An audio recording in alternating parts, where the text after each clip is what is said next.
family of the dog says it didn't have a violent past. They also say that the best friend of the dog was a 6-year-old child. Horry County Police say they have an obligation to the public to protect them if they're feeling threatened. A dog is said to be a man's best friend, but sometimes he's more. I mean, he was like a family member. He was like one of my children. Shadow was Jason Cavarlo's 4-year-old pit bull, but on Monday, Shadow was killed by an Horry County police officer.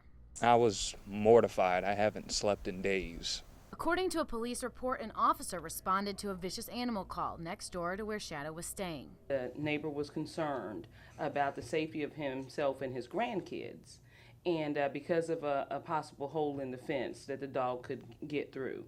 And so the officer wanted to go back and observe the threat itself. Horry County Police Interim Chief Sandra Rhodes says while the officer was checking on the hole, Shadow came through the fence. But based on the officer's instincts and based on what the report said, the animal was coming to him in a manner that made them feel threatened.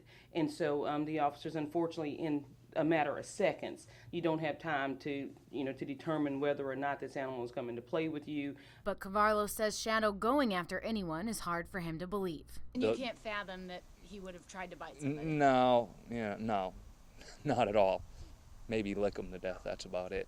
The police report says 4 shots were fired in defense and the dog died of the wounds. 4 gunshots is a little excessive.